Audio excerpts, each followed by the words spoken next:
Nabi Sulaiman alaihissalam mewarisi kerajaan sang ayah, Nabi Daud alaihissalam. Ia menjadi seorang nabi sekaligus raja, sama seperti Nabi Daud alaihissalam.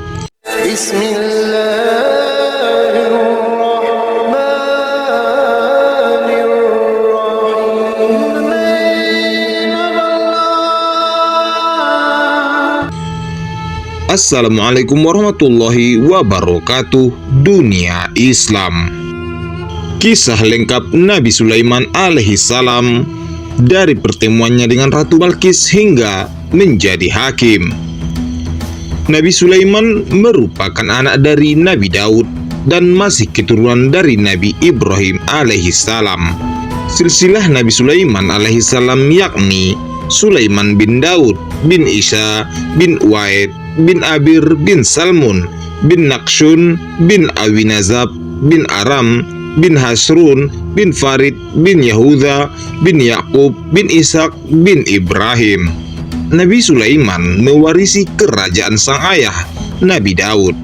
Ia menjadi seorang nabi sekaligus raja, sama seperti Nabi Daud alaihissalam.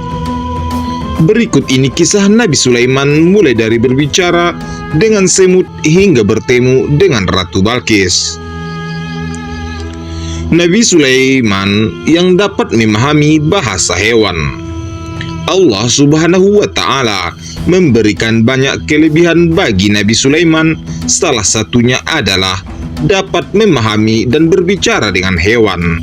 Ini menjadikan mukjizat Nabi Sulaiman alaihissalam. Di dalam Al-Quran surat An-Naml dikisahkan bahwa Nabi Sulaiman mendengar perkataan koloni semut. Saat itu Nabi Sulaiman dan bala tentaranya melewati sebuah lembah di mana terdapat sarang semut. Hingga akhirnya seekor ratu semut berkata pada bangsanya, "Wahai semut-semut, masuklah ke dalam sarangmu agar kamu tidak diinjak oleh Sulaiman dan bala tentaranya," sedangkan mereka tidak menyadarinya. Nabi Sulaiman alaihissalam yang bisa memahami perkataan semut tersebut pun tersenyum seraya tertawa. Kemudian Nabi Sulaiman berdoa, "Ya Tuhanku, anugerahkanlah aku ilham dan kemampuan untuk tetap mensyukuri nikmat-Mu yang telah Engkau anugerahkan kepadaku dan kepada kedua orang tuaku, dan untuk tetap mengerjakan kebajikan yang Engkau ridhoi. Aku memohon pula, masukkanlah aku dengan rahmat-Mu ke dalam golongan hamba-hamba-Mu yang saleh." Selain itu, sebuah hadis Abu Hurairah meriwayatkan ia pernah mendengar Rasulullah Shallallahu Alaihi Wasallam bersabda, "Nabi Sulaiman keluar menemui orang-orang dan melihat mereka sedang meminta hujan. Di antara mereka terdapat seekor semut yang mengadahkan tangannya ke langit. Lantas Nabi Sulaiman berkata, 'Pulanglah, doa kalian telah dikabulkan karena seekor semut.'" Nabi Sulaiman juga mempunyai burung yang menjadi kesayangannya, yakni burung hudhud. Burung ini nantinya akan membawa kabar terdapat sebuah kerajaan makmur yang penduduknya menyembah matahari. Kisah Nabi Sulaiman alaihissalam dengan bangsa jin. Nabi Sulaiman alaihissalam juga dikenal dapat menaklukkan bangsa jin atas izin Allah Subhanahu wa Ta'ala. Bangsa jin ini bekerja di bawah perintah Nabi Sulaiman untuk membangun gedung dan menjadi bala tentara kerajaan Nabi Sulaiman. Kisah Nabi Sulaiman ini pun tertuang dalam Al-Quran di 3 surat sekaligus. Kami tundukkan pula kepada Sulaiman segolongan setan yang menyelam ke dalam laut untuknya dan mengerjakan pekerjaan selain itu. Kamilah yang memelihara mereka itu. Quran Surat Al-Anbiya ayat 76. Bagi Sulaiman, kami tundukkan angin yang jarak tempuh perjalanannya pada waktu pagi sama dengan perjalanan sebulan, dan perjalanannya pada waktu sore sama dengan perjalanan sebulan pula, serta kami alirkan cairan tembaga baginya. Sebagian dari jin ada yang bekerja di hadapannya dengan izin Tuhannya. Siapa yang menyimpang di antara mereka dari perintah kami, kami rasakan kepadanya azab neraka Sa'ir yang apinya menyala-nyala. Quran Surat Saba ayat 12. Mereka, para jin, selalu bekerja untuk Sulaiman sesuai dengan kehendaknya. Di antaranya membuat gedung-gedung tinggi, patung-patung, piring-piring besarnya seperti kolam, dan periuk-periuk yang tetap di atas tungku. Bekerjalah, wahai keluarga Daud, untuk bersyukur. Sedikit sekali dari hamba-hambaku yang banyak bersyukur. Quran Surat Saba ayat 13. Kami menundukkan pula kepadanya setan-setan, semuanya ahli bangunan dan penyelam. Begitu juga setan-setan lain yang terikat dalam belenggu. Inilah anugerah kami, maka berikanlah kepada orang lain atau tahanlah untuk dirimu sendiri tanpa perhitungan. Quran Surat Sad ayat 37 hingga 39. Kisah Nabi Sulaiman alaihissalam dengan Ratu Balqis. Alkisah, Nabi Sulaiman sedang mengecek para pasukannya yang terdiri dari bangsa manusia, bangsa jin, dan hewan-hewan. Saat pemeriksaan tersebut, diketahuilah bahwa burung hudhud tidak ada di tempatnya. Mengapa aku tidak melihat hudhud? Ataukah ia termasuk yang tidak hadir? Pasti akan kuhukum ia dengan hukuman yang berat, atau kusembelih ia, kecuali jika ia datang kepadaku dengan alasan yang jelas. Tidak lama kemudian burung hudhud pun datang dan segera meminta maaf atas keterlambatannya. Burung hudhud juga membawa kabar bahwa dirinya melihat sebuah negeri yang besar dan makmur dan diperintah oleh seorang ratu. Namun negeri tersebut tidak menyembah Allah, melainkan menyembah matahari. Negeri tersebut bernama Negeri Saba. Aku telah mengetahui sesuatu yang belum engkau ketahui. Aku datang kepadamu dari negeri Saba, membawa suatu berita penting yang meyakinkan kebenarannya.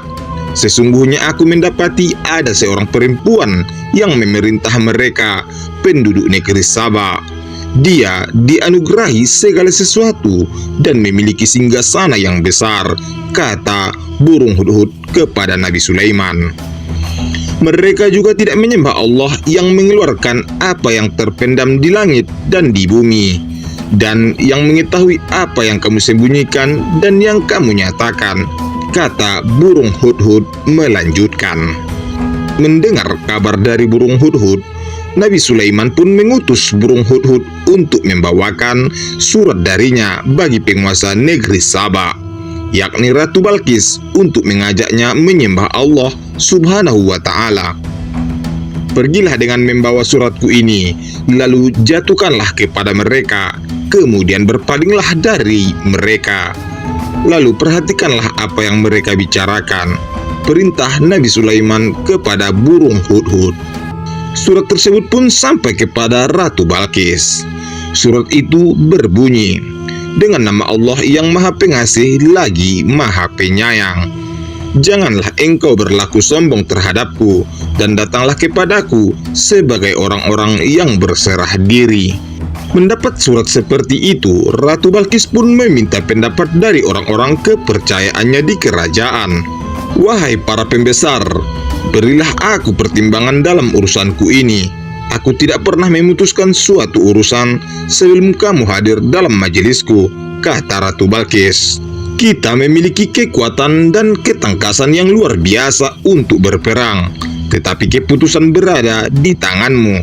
Maka pertimbangkanlah apa yang akan engkau perintahkan, ujar orang kepercayaannya di kerajaan.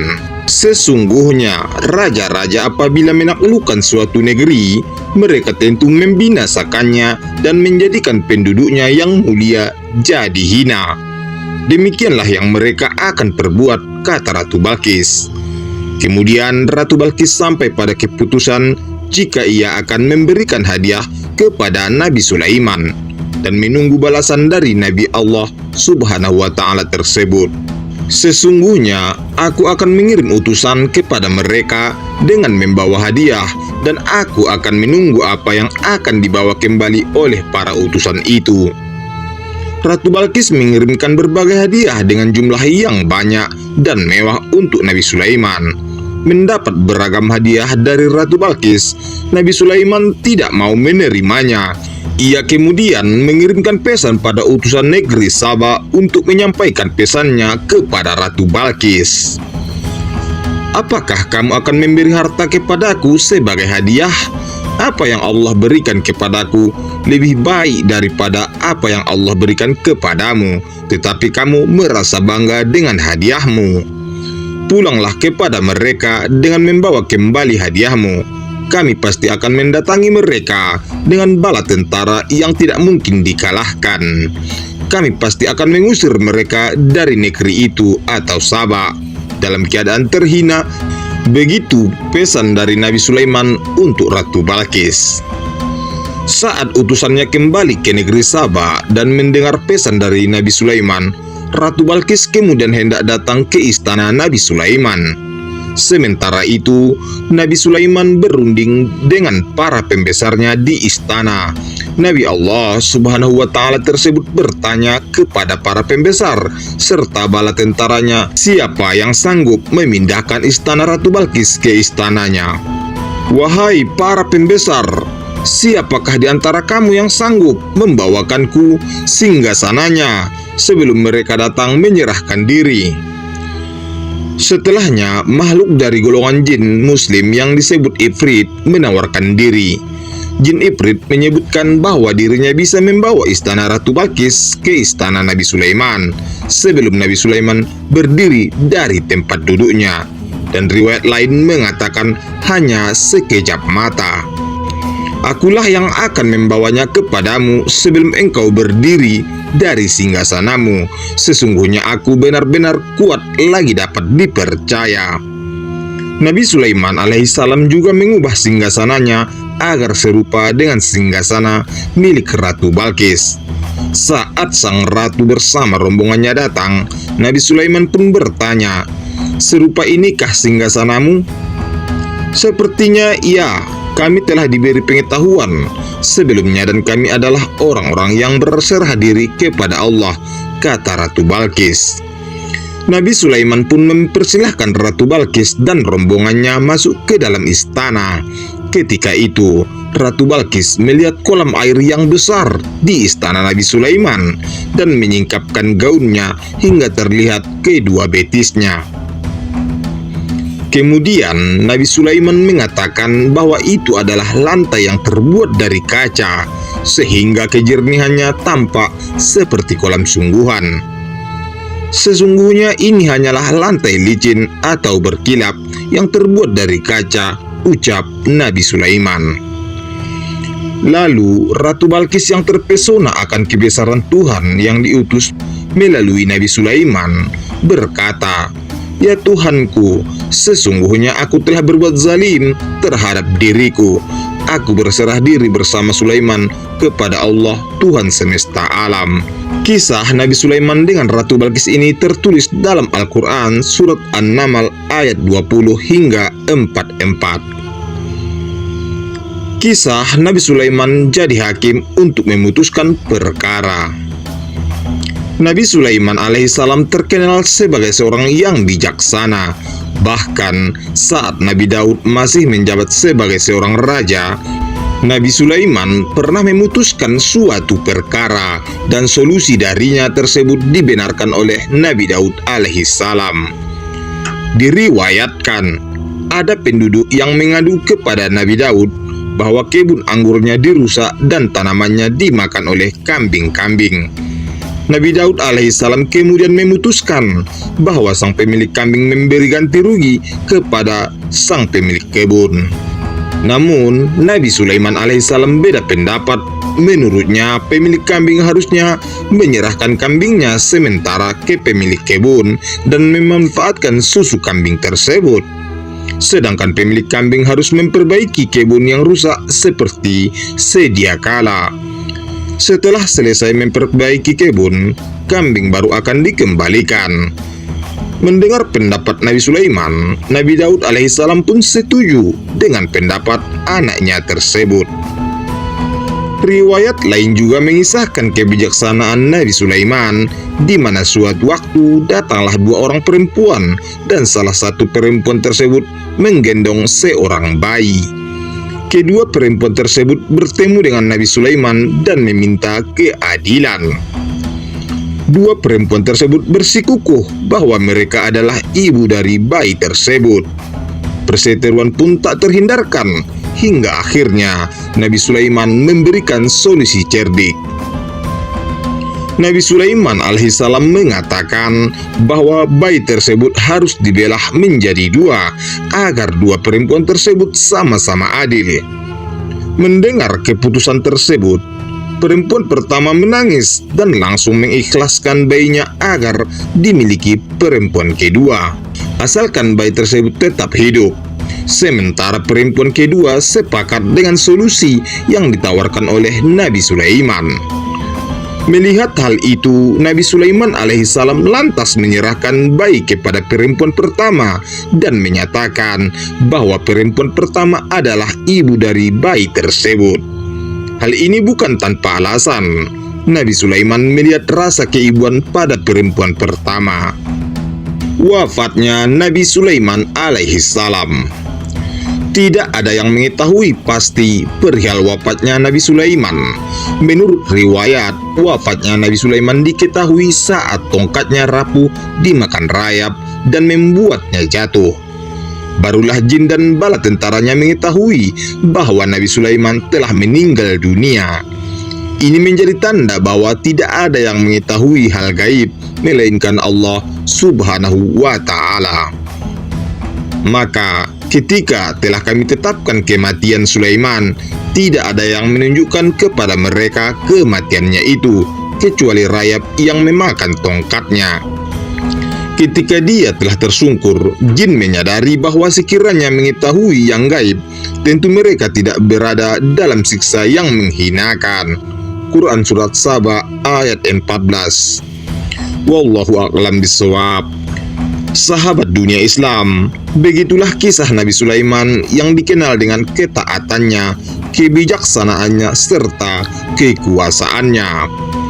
Dari kisah Nabi Sulaiman, kita semakin mengetahui tanda-tanda kebesaran Allah Subhanahu wa Ta'ala, yakni memberikan mukjizat kepada nabi-nabinya.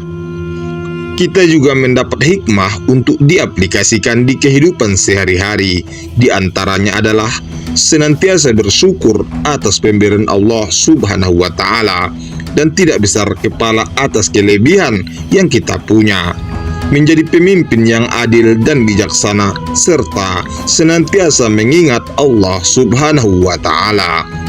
Sahabat dunia Islam, terima kasih sudah menonton. Nantikan video-video selanjutnya. Semoga bermanfaat.